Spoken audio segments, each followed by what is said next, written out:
Ravana malala ampifaliana zao tsika miona tozo ndray satria mety volana vaovao isika ary mena volavao dia mena lohateny vaovao koa mampitandrina amin'ny didiny Andriamanitra. Ary zava-dehibe zao tsika fampizara toy izao azontsika isotra amin'ny volana faharoa meny tompo antsika amin'ity indray ka ara-mafisantsika amin'ny fiarahantsika amin'Andriamanitra mba ny fitantanana. Ianareo izay voantso ho an'i Jesosy Kristy manan'Andriamanitra sady voantso ny masina ho aminareo ny fahasoavana sy ny fiadanana avy amin'Andriamanitra raintsika sy Jesosy Kristy Tompo. Amen. Alakamisy 2 Febroary 2022 imaginantsika aloha hevitra vaovao izay efa nambara teo ny hoe mampitandrina amin'ny didiny Andriamanitra. Izany indray zany ravana ny ainantsika amin'ity volana Febroary ity. Andeha rideran'Andriamanitra isika. Eno ny lalako ry oloko, atongolany ny sofinareo amin'ny tenin'ny vavako. Ilo bava ilaza fanoharana aho, anonona teny sary-pantarina fony taloha aho, izay farentsika sy fantatsika, ary nambara razantsika tamintsika. Dia tsy mba afentsika amin'ny zanany, fa ambarantsika amin'ny taranaka ho avy ny fideranan'i Jehova sy ny heriny ary ny fahagagana izay efa nataony. Fiderahan'i Jehova tsara izy, fa mandrakizay famindram-pony. Amen.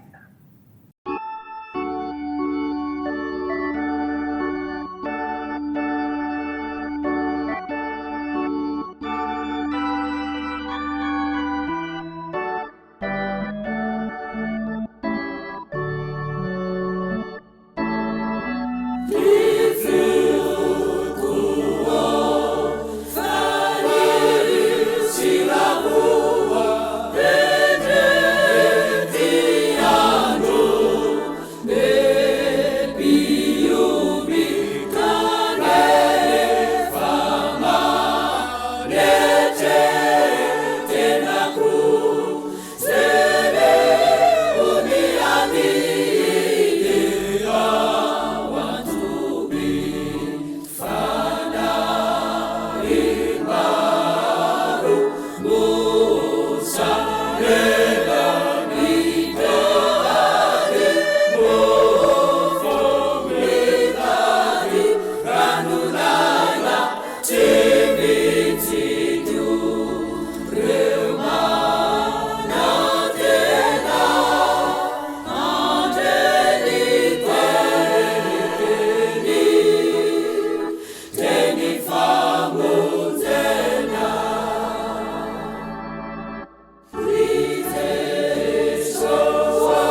andeha hivavaka isika.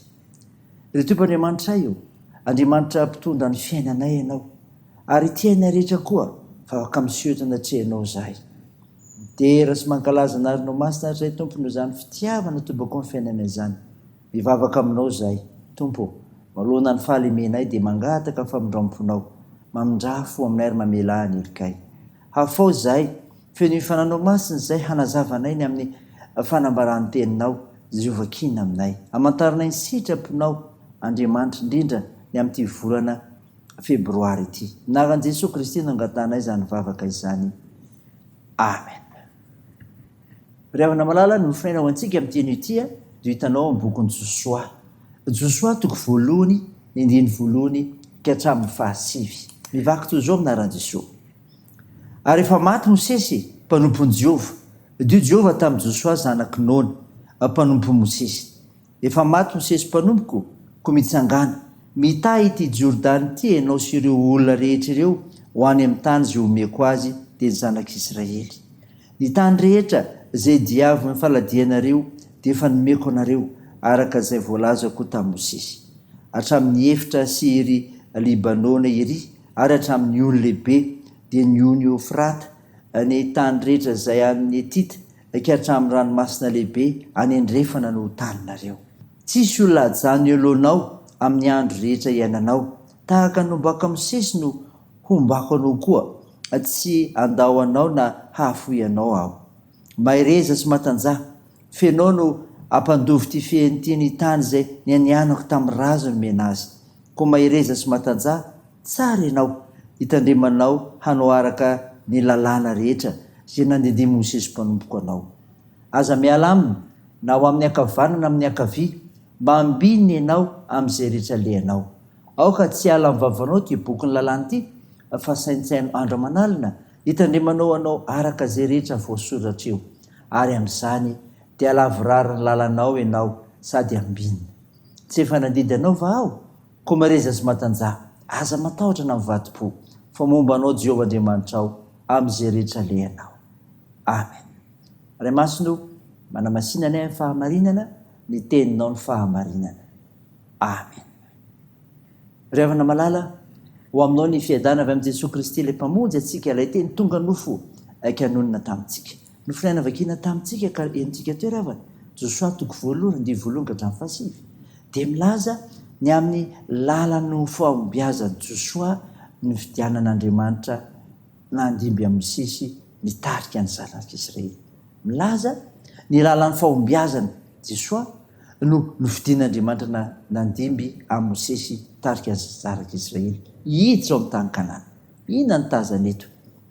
Dia izao, mandeha araka ny sitrapon'Andriamanitra. Izany ry havana ny tazana eto. Mandeha araka ny sitrapon'Andriamanitra. Mazava tsara voalaza amin'ny andiny fahavalo, aoka tsy ala amin'ny vavanao ty boky ny lalàna ity. Ny ten'Andriamanitra ry havana no mitondra sy manapaka ny fiainana manontolo. Fa no tena marina ao an'Andriamanitra ka didy sy fitsipika men'Andriamanitra no mameno fiainana, mitondra amin'ny atao rehetra. Metoerana eo amin'ny fiainanao ny ten'Andriamanitra dia hita fahombiazana ianao. Isan'andro dia mazotoa mamaky sy mandinika ny ten'Andriamanitra mba hahazoana mitari-dalana hitondrahana ny fiainana. Ary zava-dehibe izany ry havana, anitananao isan'andro keo mamaky Baiboly isan'andro, fa misy fanambinana men'Andriamanitra anao amin'izany. Fa zao koa, ny lalan'ny fahombiazana dia zao, matoko fitondran'Andriamanitra. Izany koa ry havana, matoko fitondran'Andriamanitra. Andraikitra lehibe no natotr'Andriamanitra ny Josoa tarika ny zanak'Israely andovan'ny tany. Mampahetsy mamety toky azy eto Andriamanitra fa efa njara lovany mena zanak'Israely ny tany Kanana izay ho diavy ny tongo sy hitany maso. Ny anjarany dia ny mino, mandeha amin'ny finono eo amin'ny fiten'Andriamanitra. Momba azy Andriamanitra raha mitandrina ny didiny sy ny fitsipika nomeny i Josoa. Zava-dehibe izany ry havana ny fiainantsika koa. Volana febroary izao, manoloana izay fa anehoan'Andriamanitra ny vonany, andehananao izany koa, zava-dehibe ny fitehirizanao ny didin'Andriamanitra ao am-ponao amin'ny fiainanao, azonao fanambina ka izonanao amin'ny tsara fanompoan'Andriamanitra. Raha izany ry havana, dia n'Andriamanitra ny voninahitra. Amen. Andeha hivavaka isika. Tompo, misaotra no mofinaina ny menao anay, izay milaza ny amin'ny lalan'ny fahombiazana dia ny mandeha araka ny sitrapon'Andriamanitra ary mahatoky ny fitondrany koa. Tompo, mameraka manokana ny tokantranonay aminao zahay, hotarihinao ka ianao no miara-mandidy tsy manapaka aminay ary anapahifana amin'izany anehoana ny fifandraisanay ho tahaka ny ao amin'i Jesosy Kristy. Tompo hotahiry manana ndraikitra ny fitsaboana ka nasitranareo marary mila ny fivavakay. Ampirizinao ireo manamanjo, anohananao ireo marefo zokiolona sahinany ankoa. Hitahinao ny fiazakazahanay sy ny asanay ary ny fikasanay. Ny fianarana satria ampy mizara ao anay ny fahasoavanao. Io ary ny fiherenay ka hiasa mahery amin'ny fananao masina amin'ireo tompona raiky mpanjakana sy vaoaka malagasy ianao. Aizana mitodika aminao Andriamanitra, fianaon'Andriamanitra ianao ny fiainanay. Ny vavakay dia ataony amin'ny anaran'i Jesosy Kristy ilay mpanafitra anay sy mpamonjy anay. Nampianatra koa ny vavaka manao hoe: Rainay ao izay ny an-danitra, ao masinina anie ny anaranao, ho tonga anie ny fanjakanao, atao anie ny sitraponao ety an-tany ho tahaka ny an-danitra.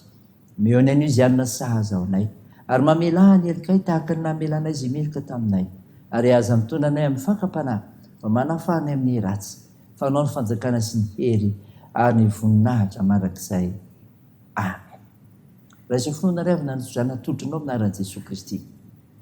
I Jehovah ampiaranao, i Jehovah mifilofanao amin'ny ankavananao. Ny masoandro tsy mamelanao noho ny andro, na ny volana noho ny alina. I Jehovah hiaranao amin'ny ratsy rehetra, eny hiaro ny fanahinao izy. I Jehovah hiaranao na mivoaka na miditra, hatramin'izao ka ho mandrakizay. Amen.